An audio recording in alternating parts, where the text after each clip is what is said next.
नमस्कार, आप देख रहे हैं गुड न्यूज टुडे। शाम के 4 बज चुके हैं और ये वक्त होता है हमारे खास कार्यक्रम ये हुई ना बात का। मैं हूं आपके साथ अनंत भट्ट। बात ऐसी हो जो सीधे आप तक पहुंचे, मुद्दे ऐसे हो जो सीधे आपसे जुड़े हो।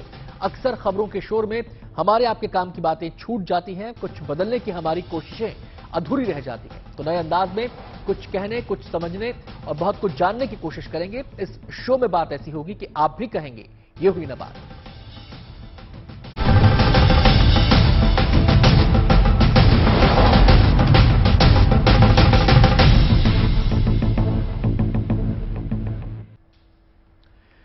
कल यानी वैशाख अमावस्या के दिन सूर्य ग्रहण लगने वाला है। इस सूर्य ग्रहण के दौरान आसमान में ऐसा नजारा दिखेगा जो 100 साल में एक बार देखने को मिलता है। हालांकि भारत में यह ग्रहण दिखाई नहीं देगा, लेकिन दुनिया के वो हिस्से इस रोमांच को जीने के लिए तैयार हैं जहां सूर्य ग्रहण का नजारा नजर आने वाला है।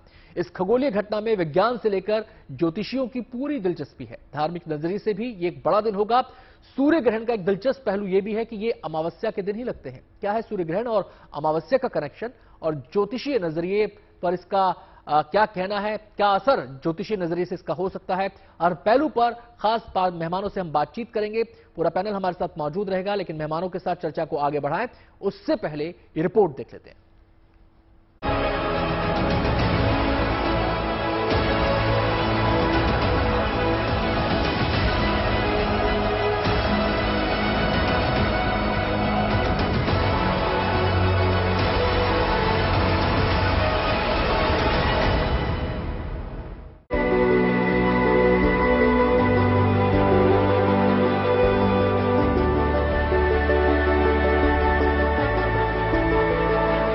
24 घंटे से भी कम समय बचा है जब साल का पहला सूर्य ग्रहण लगने जा रहा है।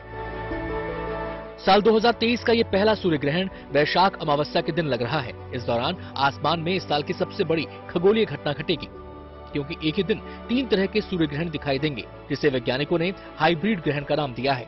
हाइब्रिड सूर्य ग्रहण आंशिक, पूर्ण और कुंडलाकार सूर्य ग्रहण का मिश्रण होता है और ऐसा सूर्य ग्रहण 100 साल में एक बार लगता है। इसलिए इस सूर्य ग्रहण को बेहद खास माना जा रहा है। दुनिया के एक बड़े हिस्से में यह सूर्य ग्रहण दिखाई देगा, लेकिन भारत में नजर नहीं आएगा। भारतीय समय के अनुसार इस ग्रहण की शुरुआत सुबह 7:04 पर होगी और दोपहर 12:29 पर यह समाप्त होगा। इस दौरान 5 घंटे 24 मिनट सूर्य ग्रहण की अवधि होगी। सूर्य ग्रहण के दौरान जप, तप, ध्यान की महिमा हमारे पुराणों में बताई गई है। ऐसे में अगर भारत में सूर्य ग्रहण दिखाई नहीं दे रहा, तब भी हम जप, तप, दान, ध्यान और पवित्र नदियों में स्नान कर सकते हैं। ग्रहण से जुड़ा विज्ञान हम सभी जानते हैं और इसके धार्मिक महत्व को हम सदियों से मानते आ रहे हैं। ग्रहण के कई ऐसे पहलू हैं जो हमारे दिमाग में कई सवालों को जन्म देते हैं। सूर्य ग्रहण अमावस्या के दिन ही लगते हैं। ऐसे में सवाल है कि सूर्य ग्रहण का अमावस्या कनेक्शन क्या है। देखिए, सूर्य ग्रहण अमावस्या पर लगता है, इसके ज्योतिषीय कारण भी हैं और खगोलीय कारण भी हैं। सूर्य और चंद्रमा जब एक ही अंश पर आ जाते हैं, बराबर अंश पर आ जाते हैं, तो हम उसे अमावस्या कहते हैं और बिना सूर्य चंद्रमा के विशेष संबंध के ग्रहण नहीं लग सकता। इसीलिए अमावस्या पर सूर्य चंद्रमा का समानांतर अंशों पर आना जरूरी है। अमावस्या की तिथि होनी जरूरी है।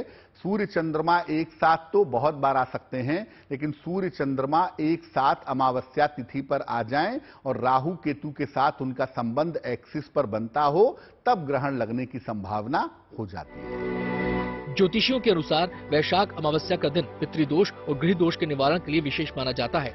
बताते हैं कि इस दिन हनुमान जी की पूजा करने से घरों से नकारात्मक ऊर्जा दूर होती है। पितरों का तर्पण उन्हें मोक्ष का भागी बनाता है। ऐसे में जानना जरूरी है कि वैशाख अमावस्या पर सूर्य ग्रहण पड़ने का क्या और खास महत्व है। देखिए, इस बार सूर्य ग्रहण वैशाख महीने की अमावस्या पर लग रहा है और वैशाख महीने में दान करने का विशेष महत्व बताया गया है। तो सूर्य ग्रहण जब समाप्त हो जाता है दोपहर के 12:29 पर, उसके बाद जो सूर्य संबंधी वस्तुएं हैं, जैसे तांबा है, तांबे के बर्तन हैं, लाल वस्त्र है, गुड़ है, गेहूं है, आटा है, इसका अगर आप दान करें तो ये दान करना बहुत शुभ होगा। वैशाख महीने का ग्रहण होने की वजह से इस दिन दान करने की विशेष महिमा है।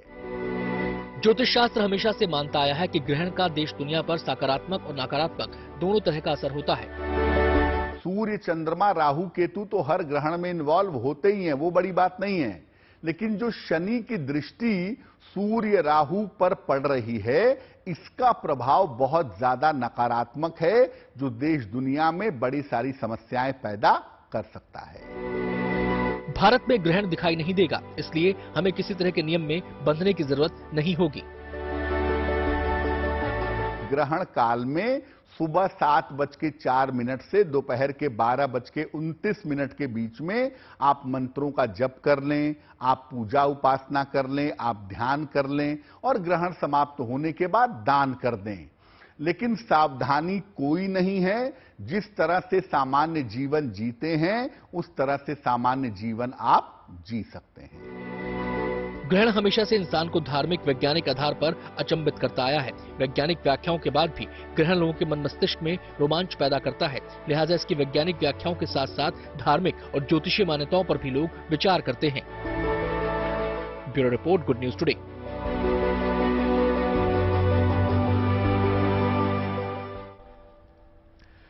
तो अब 24 घंटे से भी कम समय बचा है जब ये अद्भुत खगोलीय नजारा देखने को मिलेगा दुनिया के अलग अलग हिस्सों में। लेकिन भारत के लोग इससे महरूम रहेंगे, क्योंकि भारत में सूर्य ग्रहण प्रत्यक्ष तौर पर दिखाई नहीं देगा। हां, आप टीवी सेट के जरिए जरूर इस नजारे को देख सकते हैं। खास मेहमानों से परिचय आपका करवा दें। थोड़ी देर में हमारे साथ जुड़ने वाले हैं पंडित संजय शर्मा, जो कि हमारे स्टूडियो में मौजूद रहेंगे। इसके अलावा स्टूडियो में हमारे साथ मौजूद हैं आचार्य जेपी सिंह जी और पंडित दिवाकर त्रिपाठी हमारे साथ जुड़ रहे हैं प्रयागराज से, और प्रतीक भट्ट जी भी हमारे साथ जुड़ चुके हैं इस चर्चा में शामिल होने के लिए। सभी मेहमानों का बहुत बहुत स्वागत है। चर्चा की शुरुआत जेपी सिंह जी के साथ मैं यहां पे करना चाहूंगा। जेपी सिंह जी, वैशाख अमावस्या पर सूर्य ग्रहण लग रहा है, इस पहलू को भी समझेंगे, लेकिन पहले जो जिज्ञासा लोगों के जहन में है कि अमावस्या के दिन ही सूर्य ग्रहण क्यों लगता है। सर्वप्रथम सादर प्रणाम। देखिए, जैसे हम पहले भी अभी सुन चुके हैं कि अमावस्या खास तौर पे बहुत है। अमावस्या तो 12 बार आ रही है साल में जी। अब 12 बार सूर्य ग्रहण क्यों नहीं लग रहा? कारण क्या है? यहां पर राहु की युति होनी बहुत जरूरी है। साथ ही यहां पर वह जो योग यहां इस समय बन रहे हैं, क्योंकि इस बार हम देख रहे हैं कि सूर्य ग्रहण की बहुत अधिक चर्चा है। क्यों? क्योंकि वह युतियां इस समय मौजूद हैं। और हम खास तौर पे एक बात जो सुन रहे हैं कि भारतीय इससे महरूम हैं कि सूर्य ग्रहण को नहीं देख पाएंगे। मैं कहता हूं अच्छा है आप नहीं देख पाएंगे, क्योंकि इसके प्रभाव भी कम हो जाएंगे। दूसरी बात सबसे महत्वपूर्ण कि जब जब सूर्य राहु की युति खास तौर पे मेष राशि में होती है, तब समाज के लिए, राजसत्ता के लिए संकट के बादल मंडराने लगते हैं। तो ये एक विशेष सूर्य ग्रहण है इसी दृष्टि से, क्योंकि यह भारतवर्ष में इस स्थिति में जरूर, जहां पर इस समय जो इलेक्शंस हो रहे हैं, जो राजनीति उठापटक होने वाली है, वो उस पर सबसे ज्यादा प्रभाव देने वाला। मतलब भारत में देखिए या ना देखिए, प्रभाव तो रहेगा जी। चलिए, मैं सीधे यहां पे प्रतीक भट्ट जी का रुख करना चाहूंगा। प्रतीक जी, ये सूर्य ग्रहण का अमावस्या से क्या कनेक्शन है, ये तो जेपी सिंह ने संक्षेप में बता दिया हमें, लेकिन हम आपसे जानना चाहते हैं कि अमावस्या महीने में एक बार, साल में 12 बार आती है, हर अमावस्या पर ग्रहण क्यों नहीं लगता? कि हर अमावस्या पे ग्रहण इसलिए नहीं लगता। ग्रहण जो है, जब सूर्य या चंद्र को, खास तौर से सूर्य ग्रहण पे सूर्य को जब राहु ग्रसित कर रहे होते हैं या केतु ग्रसित कर रहे होते हैं, तब ग्रहण लगता है। तो हर बार अमावस्या में ऐसा हो जाए ये जरूरी नहीं, हर साल हो जाए ये भी जरूरी नहीं। तो आप देखते हुए कुछ साल ऐसे भी बीते हैं बीच में जब ग्रहण लगा ही नहीं। तो खास तौर से जो स्वर भानु नाम का राक्षस था, जो कि समुद्र मंथन के दौरान राहु केतु कहलाया अमृत पीने के बाद, उन्होंने कहीं ना कहीं इसकी जो भान है, इसका जो आप कह सकते हैं, जो इसका सबको बताने वाले सूर्य और चंद्र थे, पर्दाफाश करने वाले सूर्य और चंद्र थे। तो राहु केतु ने कहा कि अब से मैं जब भी तुम्हारे साथ आऊंगा तुम ग्रसित हो जाओगे, और ऐसे दिन सूर्य ग्रहण चंद्र ग्रहण के नाम से जाने जाएंगे। इस वजह से सूर्य ग्रहण हर अमावस्या को नहीं पड़ सकता, लेकिन अमावस्या को पड़ेगा ये जरूर हो जाता है। चलिए प्रतीक जी, आपके पास लौटेंगे। हम सीधे रुख करना चाहेंगे दिवाकर जी का। दिवाकर जी, अमावस्या की बात हो रही है और वैशाख अमावस्या के दिन ये सूर्य ग्रहण पड़ रहा है, तो इसको इस नजरिए से भी काफी अहम माना जा रहा है। वैशाख अमावस्या पे हमारे कई धार्मिक कार्य, जब तब से जुड़े कार्य जुड़े होते हैं, लेकिन जब बात सूर्य ग्रहण की आती है तो सूर्य ग्रहण इसी दिन पड़ रहा है, तो क्या उन धार्मिक कार्यों पर, उन अनुष्ठानों पर कोई इसका असर पड़ेगा? खासकर पितृपक्ष से जुड़े जो कार्य होते हैं, विधि विधान होते हैं, क्या उन पर कोई इसका असर पड़ेगा, या फिर वो कार्य बिल्कुल इससे अछूते रहेंगे क्योंकि भारत में नहीं दिख रहा है? नहीं, पहले तो सभी लोगों को सब नमस्कार। और देखिए, जैसा कि आपने पूछा कि बैसाख कृष्ण पक्ष अमावस्या के दिन ग्रहण लग रहा है, इसका पितरों से या पितरों से संबंधित जो कार्य होते हैं वो किए जाएंगे कि नहीं किए जाएंगे? जी। तो निश्चित तौर पर किए जाएंगे। वैसे भी जो ग्रहण का समय होता है, ग्रहण का काल होता है, ग्रहण का दिन होता है, वह मंत्रों के लिए, तंत्रों के लिए, साधनाओं के लिए, यज्ञ के लिए, पूजा पाठ के लिए बड़ा पवित्र माना जाता है। और यह भी माना जाता है कि जब ग्रहण आरंभ हो तो भी गंगा स्नान करना चाहिए, नदी स्नान करना चाहिए, घर पर है तो स्नान करना चाहिए, और ग्रहण समाप्त होने के बाद भी स्नान करना चाहिए और दान करना चाहिए।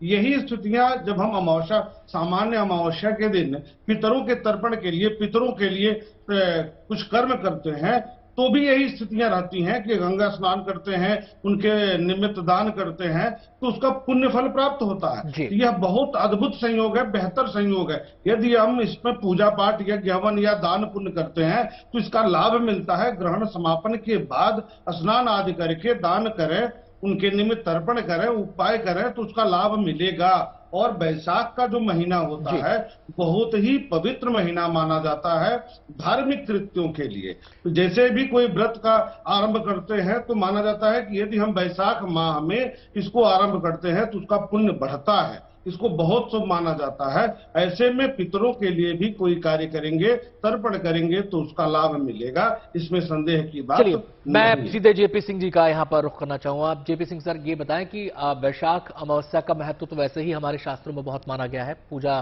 की दृष्टि से, विधि विधान की दृष्टि से, लेकिन इसका जो मुहूर्त होता है, जो इससे जुड़ी, इस दिन से जुड़ी पूजाएं हैं, उसके मुहूर्त पर कोई असर पड़ेगा इस सूर्य ग्रहण का? क्योंकि उसी समय में कहा जा रहा है कि सूर्य ग्रहण का भी समय शुरू हो रहा है, 5 घंटे तक रहेगा, तो उस पर कोई असर पड़ेगा या फिर उसका विधि विधान अपने पैरेलल वैसे ही चलता रहेगा?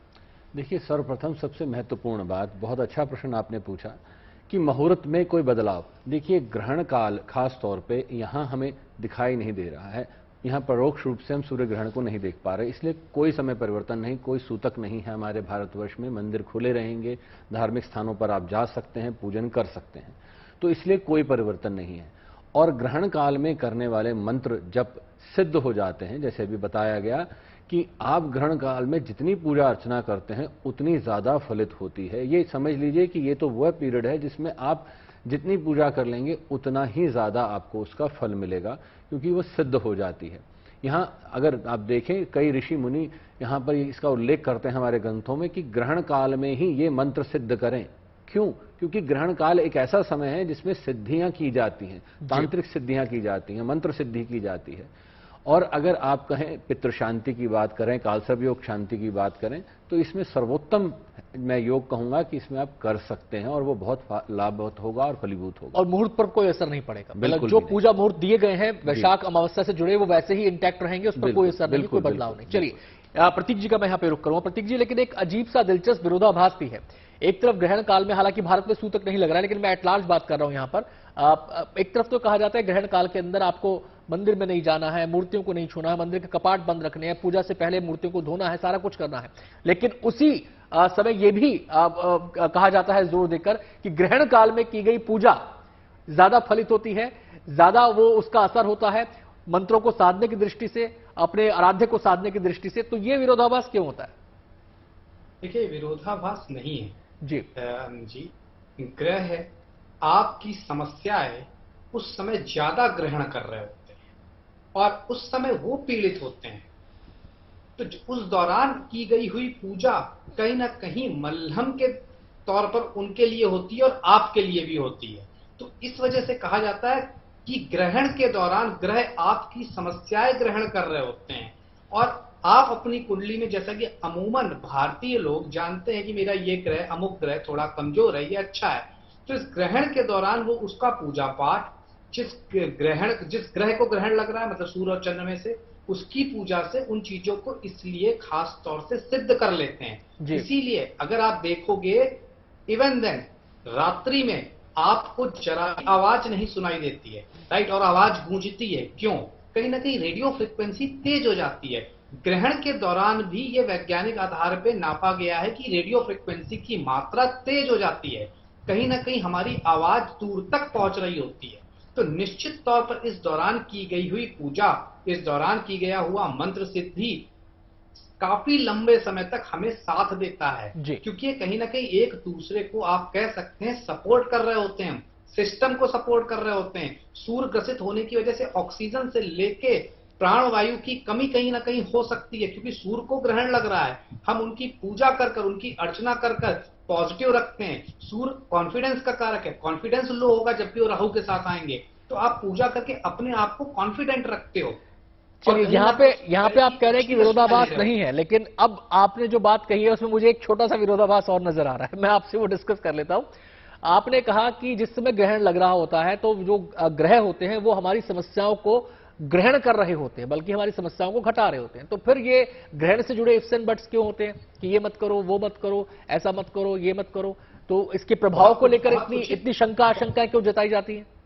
अगर ग्रहण के दौरान ग्रह सब कुछ ग्रहण ही कर रहे हैं, हमारी समस्याएं ग्रहण कर रहे हैं, तो अब इसका आंसर दे देते हैं। जैसे कि हम कहते हैं खाने में अगर जहां पर सूतक काल मान्य हुआ, तुलसी दल डालिए, तुलसी एंटीऑक्सीडेंट है। अब क्यों डालिए भाई? सूर्य या चंद्र का प्रकाश ही हम पृथ्वी पे जीवन देता है। जब उसकी कमी हो जाएगी या उसके प्रकाश में कोई हिंड्रेंस हो जाएगा, तो आपको कहीं ना कहीं, जब आपके थोड़ी सी चोट लग जाती है, क्रीम लगाते हैं ना, तो इसीलिए कहा जाता है कि भाई उस समय खाने को अवॉइड करिए। लेकिन बच्चे बुजुर्ग के लिए तुलसी दल डाल के खाइए। दूसरी ये भी हो सकता है कि आपकी आई साइट को प्रॉब्लम कर जाए, क्योंकि अल्ट्रावायलेट रेस उस समय ज्यादा इफेक्टिव हो जाती हैं। अब तीसरा क्वेश्चन ये कि भाई तमाम लोगों से कहा जाता है कि उसमें पूजा पाठ करिए, निगेटिव विचार मत लाइए। उस समय प्लैनेट ऑलरेडी बहुत निगेटिव हो रहे होते हैं आनंद जी, और अगर आप उस समय कुछ निगेटिव सोचते हैं तो वो कहीं ना कहीं ज्यादा दिक्कत देता है। चलिए, इस पे मैं दिवाकर जी के विचार भी यहां पर जानना चाहूंगा। दिवाकर जी, आप जब ग्रहण के दौरान हमारे जो ग्रह हैं, चाहे वो चंद्रमा हो चाहे वो सूर्य हो, जब दोनों को जब ग्रहण लगता है तो प्रतीक जी ने एक व्याख्या ये की है यहाँ पर कि वो बेसिकली हमारी समस्याओं को ग्रहण कर रहे होते हैं। अगर वो हमारी समस्याओं को ग्रहण कर रहे हैं तो इन ग्रहणों को लेकर ज्योतिष में इतनी शंकाएं आशंकाएं क्यों कही जाती हैं कि ये हो सकता है, ऐसा हो सकता है, ये नेगेटिव हो सकता है, वो नेगेटिव हो सकता है? वो तो हमारी समस्याओं को ग्रहण कर रहे हैं ना, तो फिर ऐसा क्यों होता है? देखिए, जैसे सूर्य है, सूर्य और पृथ्वी के बीच में चंद्र आ जाते हैं, तो आप देखिए कि दो ग्रह जो प्रत्यक्ष ग्रह हैं, ज्योतिषीय दृष्टिकोण से जब हम बात करते हैं तो चंद्रमा आ जाते हैं बीच में सूर्य और पृथ्वी के बीच में। तो जो सूर्य से निकलने वाली ऊर्जा है वह समान प्रभाव से दैनिक जैसे नियमित तौर पर प्रभावित करती है पृथ्वी के प्रत्येक वस्तु को, चराचर जगत पर। वह अनबैलेंस की स्थिति में आ जाती है क्योंकि चंद्रमा द्वारा बाधित होता है। तो जो उसके रेज होते हैं वो चंद्रमा से विकिरण के रूप में वो इधर उधर वाइब्रेट होते हैं, वो अनबैलेंस की स्थिति में आ जाते हैं, बैलेंस खराब हो जाता है। ऐसे स्थिति में ही कहा जाता है कि अगर हम मंदिर के कपाट बंद रखेंगे तो नकारात्मक प्रभाव जो होगा, जो अनबैलेंस की स्थिति होगी, वो हम उस मंदिर को नहीं, मूर्ति को या उस तरह की जो पवित्र वस्तुएं हैं उस पर नकारात्मक प्रभाव नहीं स्थापित कर पाएंगे। रही बात पूजा करने से लाभ क्यों होता है, इसलिए कि जब हम एकांत भाव से बैठते हैं तो पर्यावरण में जो थोड़ा सा अनबैलेंस की स्थिति रहती है, असंतुलित किरणों की स्थिति रहती है, उसमें से हम सकारात्मक विचार रखते हुए हम उन पॉजिटिव एनर्जी को ग्रहण कर सकते हैं। ज्यादा मात्रा में हम पॉजिटिव एनर्जी ग्रहण कर सकते हैं। इसी कारण से अगर हम मंत्रों का जब बार बार करेंगे, जैसा कि प्रतीक जी ने कहा, वो अच्छा कहा कि अगर हम मंत्र जपते हैं तो मंत्रों की ध्वनि दूर तक, चूंकि उस समय बहुत रिक्त स्थान प्राप्त हो जाता है किरणों के असंतुलन के कारण, वो बहुत दूर तक हमारी आवाज पहुंच पाती है, हमारे वाइब्रेशन वहां तक पहुंचते हैं और हमें कार्य सिद्धि जल्दी मिलती है, उसका परिणाम हमें शुभ प्राप्त होता है। केवल यह जो बीच में चंद्रमा आ जाता है उसके कारण यह स्थितियां बनती हैं और प्रकृति में असंतुलन की स्थिति रहती है। चलिए, मैं आता हूं दिवाकर जी, मैं आपके पास आता हूं। बड़ी यात्राओं के लिए भी हम रोकते हैं। जेपी सिंह जी का मैं यहाँ पे रुक करना चाहूँ। जेपी सिंह सर, जब भी ग्रहण आता है, चाहे वो सूर्य ग्रहण हो चाहे वो चंद्र ग्रहण हो, आप उस दौरान अक्सर कुछ शुभ योगों की, कुछ अशुभ योगों की बात होती है। मैं यहाँ पर उन संयोगों की बात कर लेता हूं जो कहा जा रहा है कि इस बार सूर्य ग्रहण के दिन एक साथ पड़ रहे हैं। कहा जा रहा है कि यहाँ पर 4 शुभ योग एक साथ हैं। सर्वार्थ सिद्धि, केदार जो योग है वो केदार योग यहाँ पर एक साथ पड़ रहा है, मानस योग यहाँ पर पड़ रहा है और बुध आदित्य योग यहां पर पड़ रहा है। तो उसके बारे में हम एक एक करके जानना चाहते हैं कि सर्वार्थ सिद्धि योग जिसकी बात कही जा रही है वो क्या है और कैसे इफेक्ट डालेगा। देखिए, बहुत अच्छी बात है कि आप योगों की गणना की बात कर रहे हैं। अधिकतर इस बात का खंडन किया जाता है कि योग कभी फलीभूत नहीं होते हैं या ये कहने भर की बात है। ऐसा बिल्कुल नहीं है। सर्वार्थ सिद्धि योग हालांकि बहुत बार आता है महीने के अंदर, सर्व कार्य को सिद्ध करने वाला, और खास तौर पर ग्रहण काल पर सर्वार्थ सिद्धि योग आना बहुत महत्वपूर्ण है। अब यहां पर बुधादित्य योग की बात करें, ये हर महीने में आएगा बुधादित्य योग, जब भी सूर्य परिक्रमा करके साल में 12 बार बनाता है। पर फिर वही बात आती है ग्रहण काल में आना। अब इसी तरह जब भी कोई फलीभूत ऐसी महत्वपूर्ण बात, जैसे आप बार बार एक चीज पूछ रहे हैं कि ग्रहण काल में, क्योंकि ग्रहण काल अपने आप में एक ऐसा इंपॉर्टेंट टाइम है जिसमें सारे कार्य सिद्ध किए जा सकते हैं। ये वो जगह है जहां पर आप बिल्कुल एकांत में अपनी सिद्धियों को प्राप्त कर सकते हैं, अपनी मनवांछित स्थिति को पा सकते हैं। क्यों? क्योंकि ग्रहण काल में व्यक्ति परमात्मा की जब प्रार्थना कर रहा है, बंदगी कर रहा है, तो वह अपना कनेक्शन जल्दी बना सकता है। क्यों? क्योंकि जैसे हम किसी हाइट पर बैठकर हम दूर तक देख सकते हैं, वैसे ही यहां पर ग्रहण काल में इन योगों के साथ, खासतौर पर ये जो 3 योगों की हम बात कर रहे हैं, ये फलीभूत इसलिए हो जाएंगे क्योंकि ये ग्रहण काल पे हैं। ये ग्रहण काल के बाद भी बन रहे हैं। जबकि अगर हम बात करें एक महत्वपूर्ण योग की, कि यहां पर ये युतियां अब 3 दिन बाद, अगर हम बृहस्पति को देखें, वही ग्रह परिवर्तन, राशि परिवर्तन कर रहे हैं, गोचर हो रहे हैं। अब वो गोचर होने का हमें लाभ ही मिलने वाला है, वहां हानि नहीं है।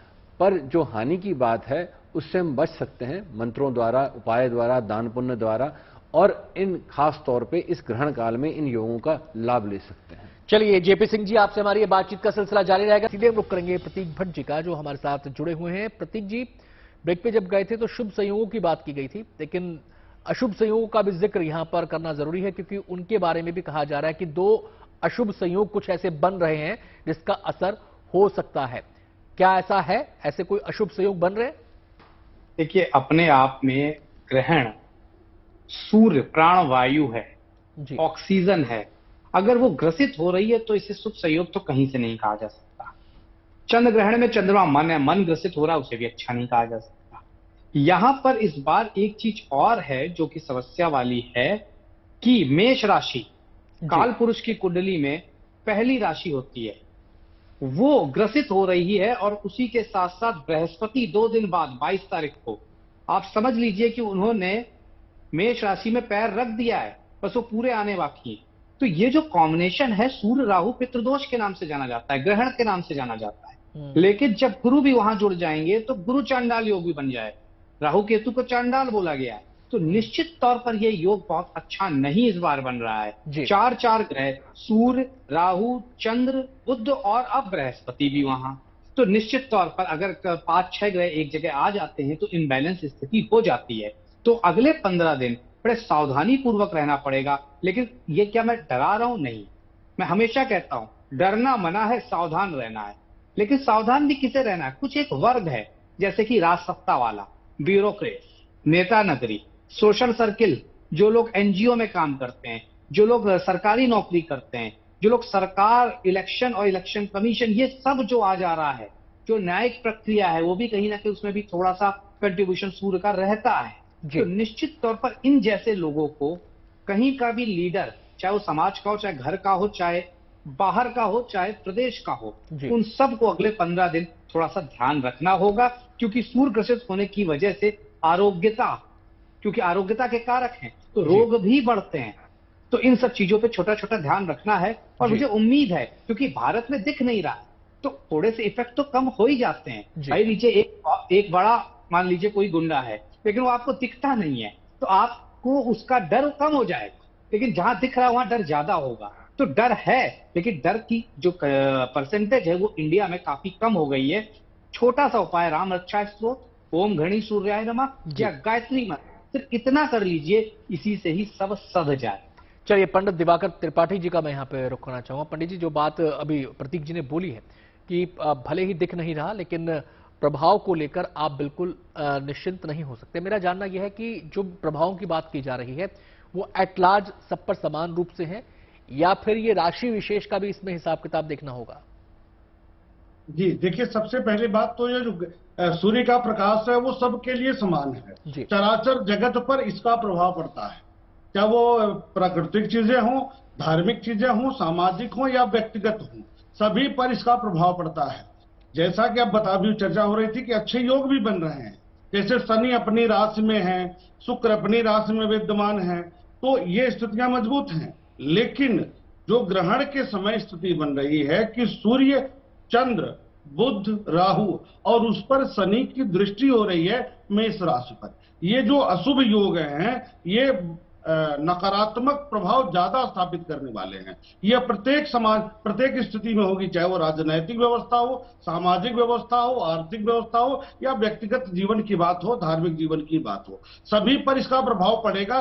नकारात्मक भी पड़ेगा और जिनके लिए है वो सकारात्मक होगा, लेकिन सार्वजनिक दृष्टिकोण से थोड़ा सा नकारात्मक प्रभाव ज्यादा रहेगा। जैसे राजनीति के क्षेत्र से जुड़े लोगों की बात हुई, साथ ही जब बृहस्पति का परिवर्तन हो जाएगा तो एक स्थिति और खराब बनने जा रही है कि धार्मिक तनाव की स्थिति, धार्मिक विवाद की स्थिति भी उत्पन्न हो सकती है। अतः सतर्क रहना है।